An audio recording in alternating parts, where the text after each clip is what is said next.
आज की जो सच्ची घटना मैं आपको सुनाने जा रहा हूँ, ये सच्ची घटना है पश्चिम बंगाल की राजधानी कोलकाता के आरजिकर मेडिकल कॉलेज की। दरअसल 9 अगस्त 2024 की सुबह जब 8 बजे के आसपास का वक्त था, तब पीजीटी स्टूडेंटों को ये पता चल जाता है कि तीसरी मंजिल पर इसी कॉलेज के जो सेमिनार हॉल है, वहाँ पर एक महिला डॉक्टर है, जो ट्रेनी डॉक्टर है, उनकी लाश पड़ी हुई है। अब इस बात की सबसे पहले सूचना दी जाती है जो एचओडी होते हैं अरुणम दत्ता, साथ ही जो प्रिंसिपल होते हैं संदीप घोष, इनको सूचना दी जाती है। और सूचना देने के बाद अब यहाँ से प्रिंसिपल का रोल शुरू हो जाता है। प्रिंसिपल ने अपने वाइस प्रिंसिपल जो होते हैं संजय वशिष्ठ, इनको जानकारी देते हैं कि जितनी जल्दी हो सके सेमिनार हॉल में पहुँचो। साथ ही 4 और डॉक्टरों को यहाँ पर सूचना दी जाती है। इन 4 डॉक्टरों में अगर बताया जाता है, ये दरअसल मेडिकल कॉलेज के ही एक प्रोफेसर ने दैनिक भास्कर को ये अपनी जो जानकारी देते हैं, उस जानकारी के आधार पर हम आपको बताने की कोशिश कर रहे हैं कि सेमिनार हॉल में 4 खास व्यक्ति जाते हैं संदीप घोष के, जो उस वक्त के प्रिंसिपल हुआ करते थे, जिसके एक का नाम होता है सुमित कुमार तापदार, और साथ ही दूसरे होते हैं तपोदय विश्वास और डॉक्टर सुशांता कुमार रॉय और डॉक्टर अबिगडे। अगर हम 2 शुरू वालों की बात करें, जिसमें सुमित और तपोदय की बात करें, तो ये जो इन व्यक्तियों के 2 जिम्मेदारी दी गई थी कि आपको ये जो घटनाक्रम हुआ है, इसमें मीडिया, इसमें डॉक्टर, इसमें स्टूडेंट, इन सबको ये बताना है कि जो ट्रेनी डॉक्टर हैं, इन्होंने अपनी जीवन लीला को समाप्त कर लिया है। कुछ इसी तरह से मीडिया को मैनेज करना है, डॉक्टरों को भी, और ट्रेनी जो डॉक्टर होते हैं इनको मैनेज करना है। और जो बात की जो 2 डॉक्टर होते हैं, एक का नाम डॉक्टर सुशांत कुमार राय होता है, दूसरे का अबिगडे होता है। इनको जिम्मेदारी दी गई थी कि ऐसा ना हो कि डॉक्टर लोग इसमें धरना प्रदर्शन करें, बवाल करें, और बवाल को तुम्हें किसी तरह से शांत करना है, क्योंकि दोनों जो व्यक्ति होते हैं ये बहुत प्रभावशाली व्यक्ति होते हैं, ऐसा बताया जाता है। लेकिन ऐसा होता नहीं है। और शुरुआत में जो घर वालों को, यानी कि परिवार वालों को जो सूचना दी जाती है, उसमें यही बताया जाता है कि आपकी बेटी ने अपनी जीवन लीला को समाप्त कर लिया है। पहले बीमारी का, फिर जीवन लीला समाप्त करने का। और तीसरा, जब घर वालों को जब बेचैनी बढ़ जाती है, तब उन्होंने लगातार बार बार एक ही सवाल कर रहे थे। जब घर वाले मौके पर पहुंचते हैं, माता और पिता वहां आने के बाद अपनी बेटी को अर्धनग्न अवस्था में देखते हैं, और जिस तरह से उनकी रेप के बाद हत्या की जाती है, तो ये मामला पूरे टेलीविज़न पर, सोशल मीडिया पर, अखबारों में ये सुर्खियाँ बटोरने लगता है, और धीरे धीरे पूरे देश भर में ये मामला एकदम फैल जाता है। दरअसल अब पुलिस को जांच दी जाती है, पुलिस के साथ साथ एसआईटी का गठन कर दिया जाता है। अब एसआईटी ने जब इस मामले की जांच पड़ताल करना शुरू किया, तो सबसे पहले सीसीटीवी कैमरे खंगाले गए थे, और ये देखा गया था कि इस जगह से कौन आया है, कौन गया है।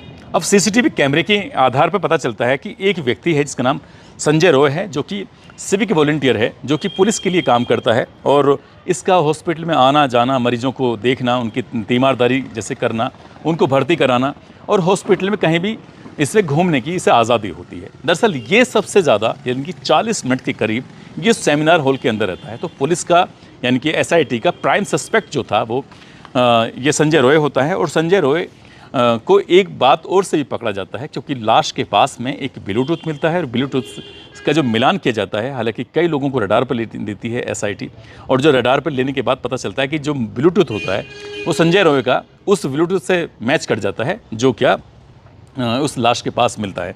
साथ ही जब उसे पकड़ के लेकर आते हैं, तो उसने अपने कपड़ों को तो धो दिया था, लेकिन जूतों को साफ़ करना वो भूल जाता है। और उसमें बताया जाता है कि उसके शूज़ पर कुछ ब्लेड के निशान पाए जाते हैं, जो उस लेडी डॉक्टर के बताए जाते थे।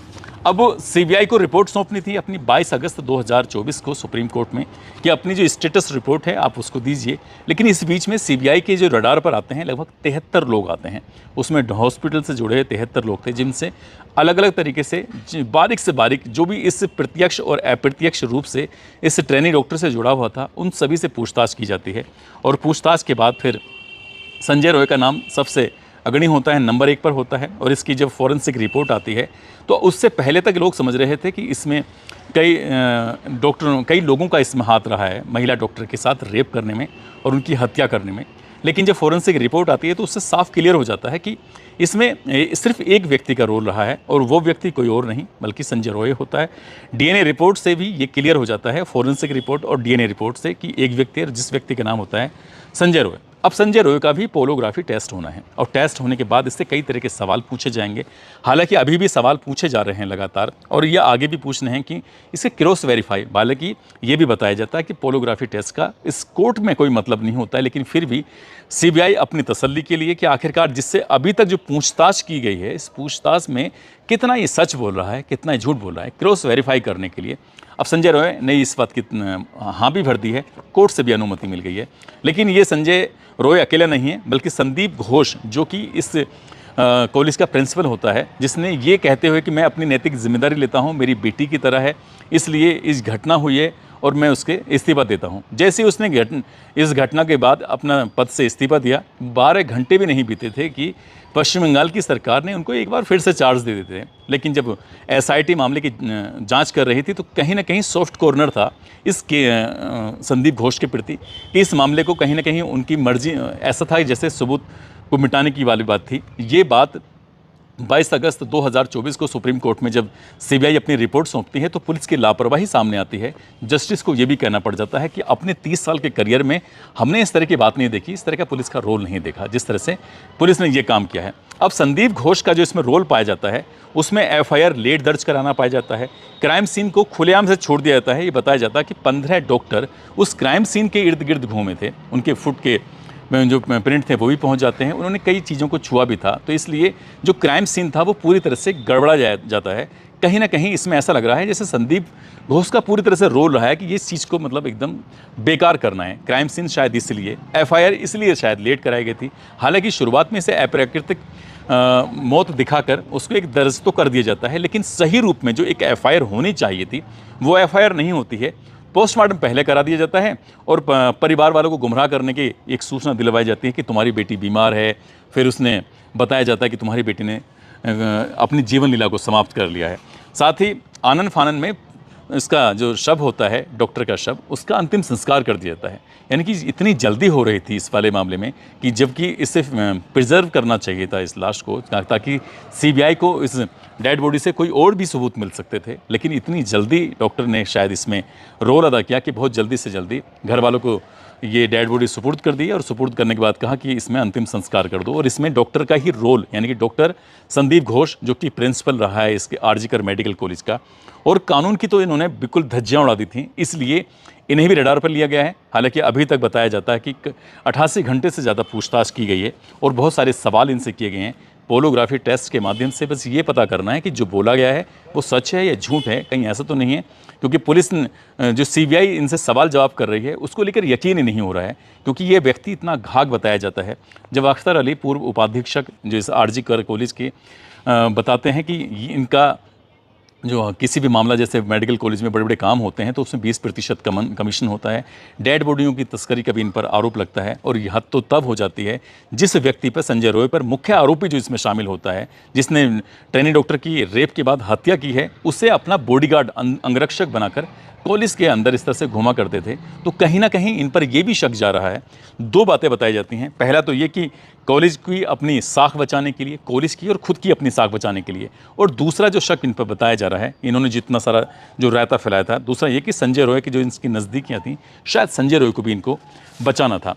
अब सीबीआई इस मामले की जांच पड़ताल कर ही रही थी, लेकिन जब पुलिस ने और सीबीआई ने जो सीसीटीवी कैमरे को खंगाला तो कुछ ऐसी चीज़ें भी इसमें सामने आती हैं जिसमें बताया जाता है कि 8 अगस्त 2024 की रात लगभग 12 बजे के आसपास ये 3 डॉक्टर होती हैं। ट्रेनी डॉक्टर जिसकी हत्या हो चुकी है, और एक और ट्रेनी डॉक्टर होती हैं अर्का, दूसरी ट्रेनी डॉक्टर होती हैं सौमित्रा। इन तीनों ने बैठकर साथ साथ खाना खाया था 12 बजे के आसपास। बताया जाता है कुछ देर के लिए ये सेमिनार हॉल में भी चले जाते हैं। उसके बाद फिर ये राउंड अप पर जाने के बाद फिर दोबारा से ये जब ये सेमिनार हॉल में जाती हैं ट्रेनी डॉक्टर जिनकी हत्या कर दी जाती है, तो इसके बाद यहाँ हाउस स्टाफ होता है जो कि 3rd फ्लोर के उसी इलाके में, जिसका नाम गोला होता है, वो भी आसपास में घूम रहा था और ये ज़रूरत से ज़्यादा घूम रहा था, ऐसा बताया जाता है। इससे पहले शायद इतना नहीं घूम रहा था, घूमता है। और इसमें सोविदी है, एक इंटर्न करने वाला एक डॉक्टर होता है। ये बताया जाता है कि ये सबसे लास्ट टाइम ट्रेनी डॉक्टर से बातचीत भी करता है। आखिरकार इन चारों की ट्रेनी डॉक्टर से क्या बातचीत हुई थी, वो क्यों वहाँ पर जो एक कर्मचारी होता है हाउस स्टाफ, वो क्यों घूम रहा था, इन चारों को भी रडार पे लिया गया है। जिसमें क्या अर्का होती हैं, सौमित्रा होती हैं, गोला होता है, साथ ही सोबिदिये जो इंटर्नशिप कर रहा है, वो चारों व्यक्ति। अभी तक इसमें 6 लोगों के नाम सामने आते हैं जिनके पोलोग्राफी टेस्ट होने हैं, जिसमें नंबर 1 संजय रॉय होता है, दूसरा संदीप घोष जो कि प्रिंसिपल होता है, तीसरा वो ट्रेनी डॉक्टर होती हैं अर्का और सुमित्रा जिन्होंने साथ खाना खाया था, एक वो व्यक्ति होता है हाउस स्टाफ जिसने जो क्या उस सेमिनार के इर्द गिर्द घूम रहा था, सोबिदिये इंटर्नशिप करने वाला वो डॉक्टर जिसने जो क्या महिला डॉक्टर जो ट्रेनी डॉक्टर जिसकी हत्या हो जाती है, जिनसे क्या उसकी शायद अंतिम बार बातचीत हुई है। पोलोग्राफी टेस्ट के माध्यम से इनसे भी ये जानने की कोशिश की जाएगी कि आखिरकार इनकी क्या बातचीत हुई थी।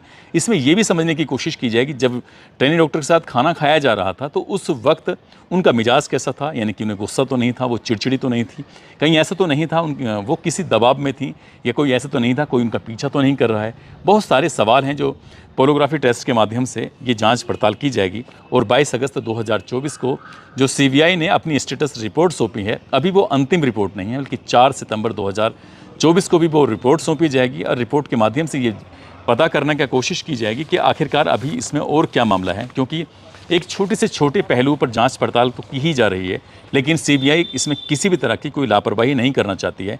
हालांकि अभी तक की जांच से ये साफ हो चुका है कि महिला डॉक्टर का गैंगरेप नहीं हुआ था, सिर्फ रेप हुआ था, और रेप करने वाला एक व्यक्ति होता है, संजय रॉय होता है। और साथ ही उसका क्या मकसद था, उसका क्या ध्येय था, क्या वो पहले से ये इसका पीछा कर रहा है। लेकिन अभी एक बात और है, ये बताया जाता है कि जितने भी सवाल उसे पूछे जा रहे हैं संजय रॉय से, वो हर सवाल का जवाब बड़ी आसानी से दे रहा है। ऐसा नहीं कि जैसे कई बार परेशान करते हैं तो, लेकिन सीबीआई सबूत जुटाने की पूरी कोशिश कर रही है। और ये कहावत बिल्कुल सही है कि अदालतें ये दलील पर नहीं चलती हैं बल्कि सबूतों पर चल रही हैं, और सबूतों पर ही चलती हैं, उसी के आधार पर ही सज़ा मिलेगी। अगर सीबीआई ने ठोस सबूत इकट्ठा नहीं कर पाई तो संजय रॉय आराम से बचकर निकल सकता है। इसलिए वो कोई जल्दबाजी नहीं करना चाहती है सीबीआई, और बहुत आराम से इत्मीनान से एक एक सबूत जुटाकर ये अदालत में पेश किए जाएंगे। उसके बाद फिर उस आरोपी को कड़ी से कड़ी सज़ा मिल सके, ऐसा देश को एक मैसेज दिया जाएगा।